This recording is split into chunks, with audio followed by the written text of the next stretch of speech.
The sheep weren't lost. They knew exactly where they were going.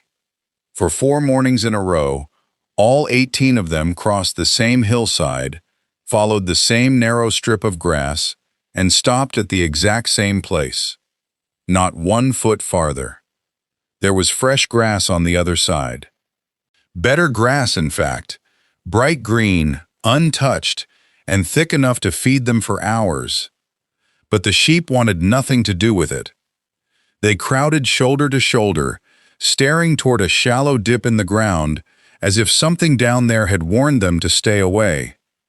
At first, Rachel Mercer assumed they were being stubborn. By the second day, she thought there might be a snake den hidden under the brush. By the third, she started wondering whether the ground itself was unsafe. But on the 4th morning, she heard it. A faint sound under her boots. Not loud, not clear. Just a low, steady rush, like water moving somewhere it shouldn't have been. Rachel walked back to her truck, grabbed a shovel and a brush knife, then returned to the spot alone. She cut away a curtain of briars, pushed aside several years' worth of dead leaves, and drove the shovel into the soft earth. The blade sank 6 inches. Then it struck something hard. She tried again a few feet to the left. Another solid hit. Rachel knelt, pulled away the dirt with her hands, and uncovered the corner of a flat stone. But this wasn't just a rock. Its edges were straight. Its surface had been shaped. And when she cleared a little more soil, she found a second stone fitted tightly beside it. Whatever was buried beneath that hillside had been built by someone, and it had been waiting there long before Rachel, her sheep, or anyone else in town realized the land was hiding anything at all. 3 months earlier, those 70 acres had been considered practically useless. The property sat in the hills of West Virginia, several miles beyond the nearest paved road. It was too steep for conventional farming, too wet for heavy equipment, and so overgrown that even walking across it required a machete in some places. Multiflora rows had spread into dense, thorny walls. Japanese honeysuckle had climbed over old trees and fence posts. Waist-high grass covered deep ruts, rotting logs, and holes that could swallow a boot without warning. A narrow creek ran along the lowest edge of the property, but decades of erosion had changed its course. In the spring, the bottomland flooded. In the summer, mosquitoes rose from the wet ground in clouds. The county had taken possession of the land after years of unpaid taxes. Nobody wanted it. One previous owner had tried clearing it with a skid steer. Within 2 days, the machine was stuck up to its axles in mud. Another had hired a small logging crew, but the ground was too uneven, the access road was too narrow, and the cost of removing the brush was higher than the timber was worth. By the time Rachel heard about the property, locals had stopped calling it a farm. They called it the Swamp Hill. At the county auction, there were only 2 bidders. One was Rachel. The other was a man hoping to salvage old timber. When he saw how much of the land was covered in brush, he lowered his bidding card and never raised it again. Rachel bought the property for less than the price of a used pickup truck. Most people assumed she had made an expensive mistake. Rachel wasn't so sure. She had grown up around livestock, and she knew abandoned land could look worse than it really was. Years of neglect didn't always destroy a farm. Sometimes neglect simply covered it up. The county map described the property as 70 acres of woodland and rough pasture, but an older deed used different language. It mentioned grazing ground, a mill run, and a stone crossing near the creek. Rachel could find the creek, but she couldn't find the crossing. There was no mill. There wasn't even an obvious place where a mill could have stood. Still, that phrase stayed in her mind, a mill run. Someone had written those words for a reason. Rachel's first problem was the brush. She couldn't afford to clear 70 acres with machinery, and even if she could, bringing heavy equipment onto the steep, wet hills might do more damage than good. So she chose a slower method. She brought in 18 Katahdin sheep. Katahdins are hair sheep, meaning they shed their coats instead of needing to be sheared like traditional wool breeds. They're hardy, adaptable, and better suited to rough conditions than many larger sheep. They weren't going to eat every thorn bush to the ground.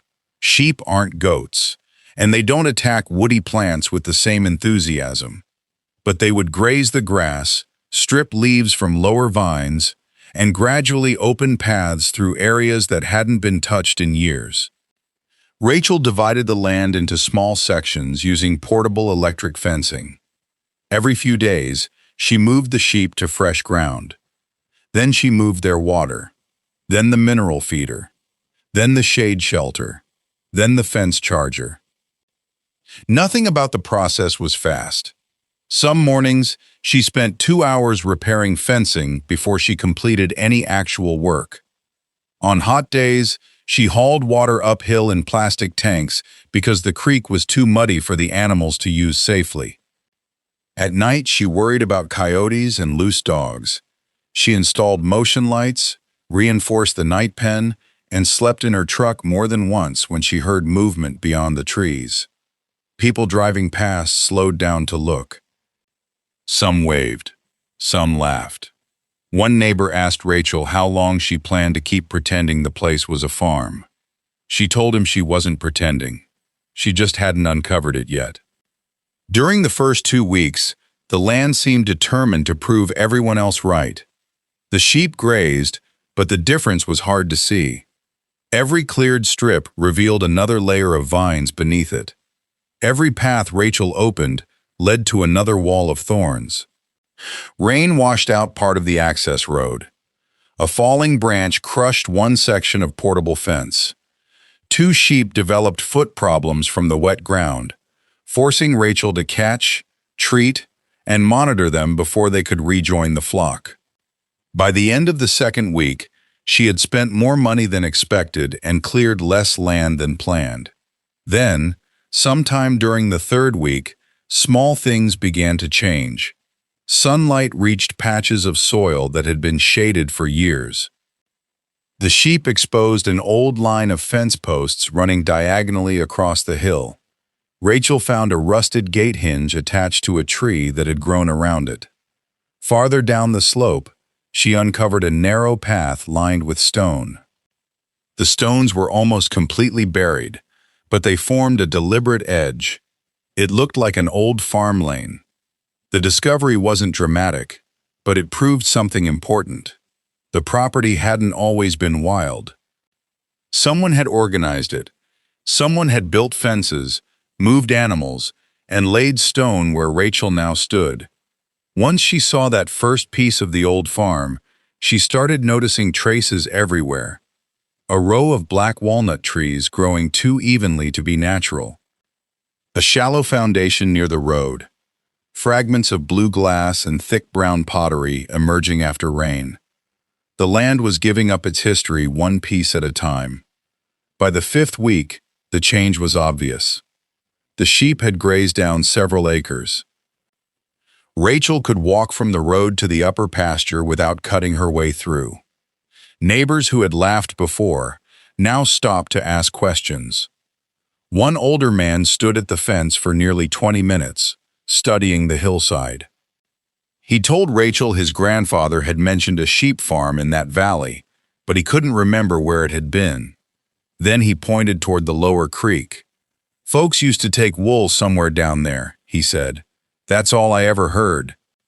Rachel asked him what he meant, but he shook his head. "It was gone before I was born." That should have encouraged her. Instead, the next 2 weeks nearly convinced her to quit. The work never stopped. Fences had to be moved. Water had to be hauled. Hooves had to be checked. Storms pushed branches across the trails faster than Rachel could remove them. The sheep were making progress, but 70 acres suddenly felt much larger than it had on the auction map. One evening, Rachel sat in her truck watching rain cover the windshield and wondered whether the previous owners had simply understood the truth sooner than she had. Maybe the property wasn't hiding a farm. Maybe it was just swallowing her time and money the way it had swallowed everyone else's. The next morning, the sheep did something strange. Rachel opened the temporary paddock and let them onto a new section near the creek. They moved downhill quickly, grazing as they went. Then, without any command from Rachel, the entire flock stopped. The lead ewe stood at the edge of a shallow depression. The others gathered behind her. Rachel waited. Normally, one or two sheep would push forward, especially if there was fresh grass nearby. None did. After a minute, the lead ewe turned away. The rest followed. Rachel walked over and inspected the area. The depression was about 30 feet across, partly hidden by briars and young trees. The ground looked damp, but that wasn't unusual near the creek. She found no tracks, no scat, no sign of a predator. She tossed a stick into the grass. Nothing moved. Rachel assumed the sheep had smelled something she couldn't. The following morning, they returned to the same place. Again, they stopped. This time, several sheep stamped their feet. One stretched her neck forward, sniffed the air, and backed away. Rachel walked the perimeter, looking for holes. She thought about copperheads, old wells, broken glass, or rusting wire hidden under the grass. But the surface looked ordinary. On the third morning, the flock repeated the behavior. Same route, same stopping point, same refusal to cross. Rachel moved the fence line so the sheep could approach from another direction. They still stopped at the edge of the depression. That ruled out coincidence. Something about that patch of ground was different. The sheep could sense it. Rachel couldn't. Not yet. She spent the afternoon testing possibilities. She searched for animal remains. She probed the ground with a steel rod. She checked nearby trees for claw marks. She even walked through the grass herself, taking slow, careful steps. Near the center of the depression, the ground felt softer, not muddy, hollow. When Rachel shifted her weight, she felt a faint vibration through the soles of her boots. Then she heard the sound. Running water. The creek was almost 40 yards away, but the noise seemed to come from directly beneath her. She knelt and pressed one hand against the ground. There it was again. A low rush, followed by a soft tapping sound. Irregular, but steady. Water striking stone. Rachel immediately backed out of the depression. If there was an underground channel, part of it could collapse. That might explain the sheep. They weren't reacting to a ghost, a predator, or some mysterious force. They may have been feeling movement beneath the soil, but that still didn't explain why the channel was there. The next morning, Rachel returned with a shovel, a brush knife, and a long steel probe. She started along the outer edge, well away from the softest ground. The brush was thicker there than anywhere else on the lower property. Wild rose had woven itself through fallen limbs. Vines covered the trunks of several trees. Rachel cut for nearly an hour before she exposed enough soil to dig safely. Her first shovel stroke sank into dark earth. The second struck roots. The third hit stone. She scraped away the soil and found a flat, rectangular block. Then another. The stones fit together in a straight line. Natural rock didn't usually arrange itself like that. Rachel followed the line for several feet, clearing dirt as she went. The wall continued. It was only 2 feet high in places, but most of it appeared to be buried. At one end, the stones curved toward the depression. At the other, they disappeared beneath a mound of brush. Rachel kept cutting. Under the vines, she found a shallow trench lined with stone. It ran downhill toward the creek, but stopped before reaching the water. Inside the trench were pieces of rotted wood, rusted bolts, and a long iron strap bent into a half circle. Then she found the first gear. It was small, no wider than a dinner plate, and almost completely covered in rust. Several teeth were missing. A thick root had grown through the center. Rachel lifted it carefully and set it on the wall. This was no ordinary drainage ditch. Someone had built machinery here. As she cleared more brush, the outline of a rectangular foundation began to appear. It measured roughly 30 feet by 40 feet. Near one corner stood two heavier stone supports, positioned directly across from each other. Between them was a deep channel where water still moved beneath layers of collapsed earth and timber. Rachel stepped back and looked at the site. A wall, a water channel, iron fittings, a foundation. Whatever had stood there had depended on flowing water. The mill run mentioned in the old deed hadn't vanished. It had been buried. Rachel contacted the County Historical Society that afternoon. 2 days later, a local historian named Thomas Hale arrived with an industrial archaeologist from a nearby university. Thomas was in his 70s and had spent most of his life studying small communities in the Appalachian region. He moved slowly across the site, examining every exposed stone. He looked at the iron strap. He measured the channel. He studied the foundation and the position of the creek. For the first 20 minutes, he barely said a word. Then he asked Rachel where she had found the gear. She showed him. Thomas knelt, brushed the rust with one finger and smiled. This wasn't a grist mill, he said. Rachel had assumed the structure had once ground corn. Most old rural mills did. But Thomas pointed out that the foundation was too small for a large grist operation. The water channel was narrow, and the surviving iron pieces didn't match the heavy gearing typically used for grinding stones. Instead, he believed the site had powered lighter machinery. Possibly carting equipment, possibly spinning equipment. The archaeologist agreed. She explained that before large textile factories dominated production, small water-powered woolen mills served isolated farming communities throughout the Appalachian region. Families raised sheep, washed the wool at home, and brought it to local mills for carding. Carding machines used rotating drums covered in wire teeth to separate and align wool fibers. Some mills also spun the prepared wool into yarn. Others produced rolls that families took home and spun themselves. These operations were rarely large. Many were family businesses. Some ran only during certain seasons, depending on the water level. And when they closed, they often disappeared from local memory within a generation or two. Rachel asked how old the site might be. The archaeologist pointed to the stonework, the channel construction, the hand-forged fasteners.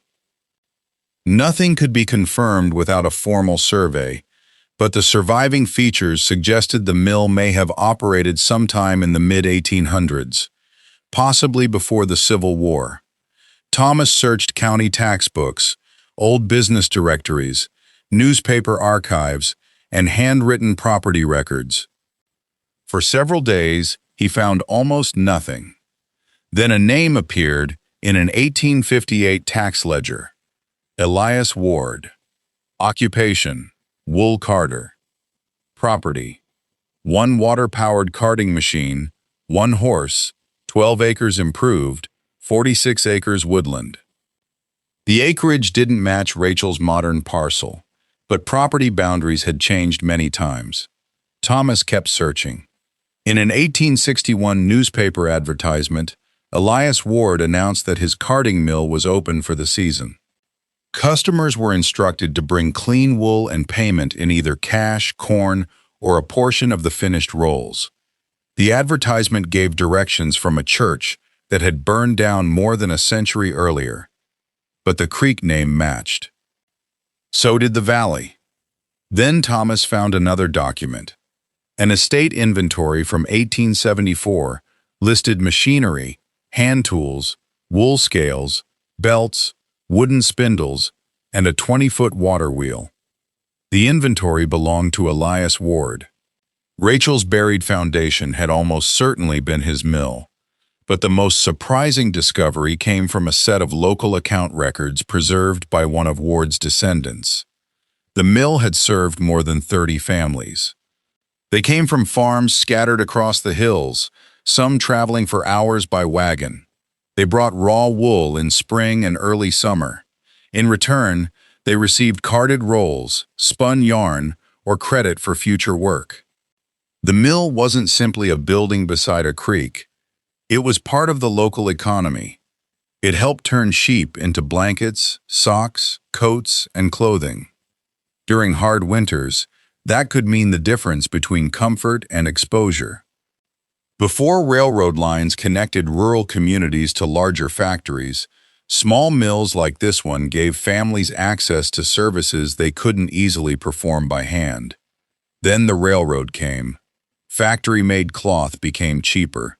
Local wool production declined. Elias Ward died. His children left the valley. The water wheel stopped turning. A flood damaged the channel. Part of the roof collapsed. Farmers reused wood and metal from the building. Trees grew through the remaining foundation. The creek shifted, and within a few decades the mill disappeared beneath mud, brush, and memory. By the time the county acquired the property, no visible structure remained. The deed still mentioned a mill run, but no one knew what the words referred to. It had become a phrase copied from one legal document to the next, a historical clue hiding in plain sight. Over the following weeks, Rachel worked with volunteers to clear the site carefully. They didn't use a bulldozer. They removed vegetation by hand. They marked loose stones and avoided the unstable center of the depression. The sheep continued grazing nearby, but Rachel fenced them away from the buried channel. Each cleared section revealed more of the old operation. A second line of foundation stones, fragments of thick window glass, iron nails, part of a pulley, a smooth stone threshold worn down by years of footsteps. Near the uphill side, they uncovered a shallow work area containing charcoal, slag, and broken metal fittings. The archaeologist believed someone had repaired machinery there. On the opposite side, volunteers found several small buttons and a brass buckle. No treasure, no gold, nothing that would make Rachel rich overnight. But together, the objects showed how people had lived and worked in that valley. The mill had been a place of noise, motion, and constant activity. Water turned the wheel. Belts moved overhead. Metal teeth pulled wool apart. Farmers waited with sacks piled near the door. Children may have played along the creek while their parents traded news, grain, labor, and money. For years, that hillside had looked empty. It wasn't empty. It was layered. One farm had been built over the remains of another. One generation's workplace had become another generation's forgotten woods. And somehow, the first creatures to recognize that something was different were 18 sheep. Thomas believed the sheep had probably detected several warning signals at once. The underground water created vibrations. The collapsed channel made the surface unstable. Cool air may have escaped through gaps in the stonework. Moisture changed the smell of the soil. Humans standing upright, wearing boots, and thinking about a dozen other problems might overlook those details. The sheep didn't. Their survival depended on noticing changes in footing, scent, sound, and movement. They didn't know there was a 19th-century wool mill under the brush. They simply knew the ground ahead didn't feel right. That instinct led Rachel to the one place on the property she might otherwise have ignored. And there was something almost too perfect about it. A modern flock had uncovered a forgotten building that once existed because of sheep. More than a century earlier, families had brought wool from their own flocks to that exact spot. The wool passed through machines powered by the creek. It left as carded fiber and yarn. Then the industry disappeared. The mill collapsed. The farms changed. The sheep were gone, until Rachel brought them back. Standing beside the old foundation one evening, she tried to imagine Elias Ward looking across the same valley. He would have seen fewer trees, more pasture, smoke from nearby homes, wagons moving along the stone lane. He probably believed the mill would outlast him. Maybe he expected one of his children to continue the business. Maybe he assumed the water wheel would keep turning for generations.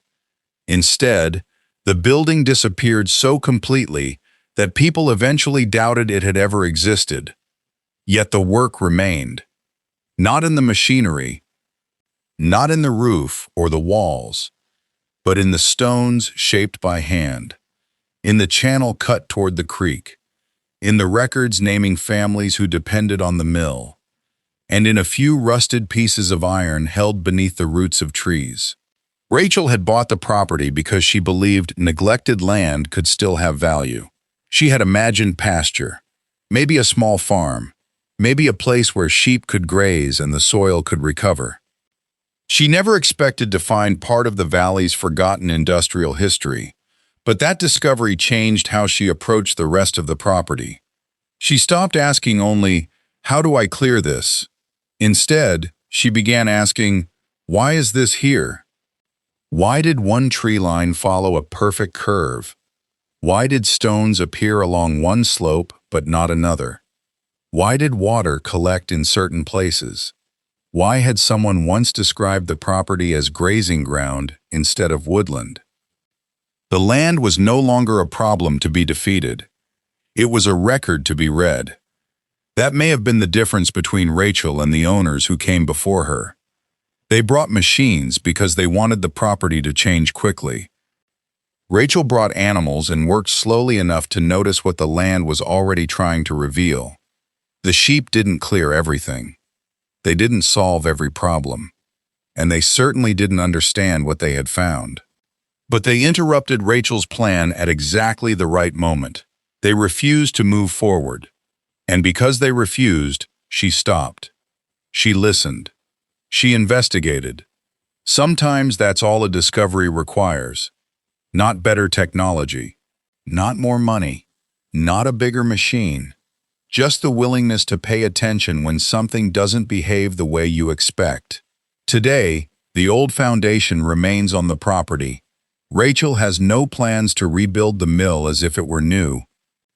Too much of the original structure is gone, and pretending otherwise would erase the very history she wants to preserve. Instead, she hopes to stabilize the stonework, protect the water channel, and create a simple walking path with signs explaining what once happened there. The sheep still graze the surrounding hills. They pass near the site but never cross the fenced boundary. From a distance, the old mill doesn't look like much. A few low walls, a narrow channel, rusting iron, water moving beneath stone. But once you know the story, the entire hillside changes. The brush is no longer just brush. The creek is no longer just water. And the sheep are no longer simply animals clearing pasture. They are part of a circle that began more than a century ago. A wool mill brought sheep farming to that valley. Then, generations later, sheep brought the mill back into memory. The 70 acres were never worthless. They were only unread. And the first clue wasn't hidden in a map, a deed, or a museum archive. It was standing in the grass. 18 sheep, pressed shoulder to shoulder, refusing to take one more step. So think about this. If your animals stopped at the same place 4 days in a row, would you assume they were being difficult? Would you force them forward? Or would you stop long enough to ask what they had noticed before you did? Because sometimes the most important discoveries begin at the exact place where progress suddenly stops. And sometimes the land everyone has given up on isn't empty at all. It's simply waiting for someone patient enough to listen.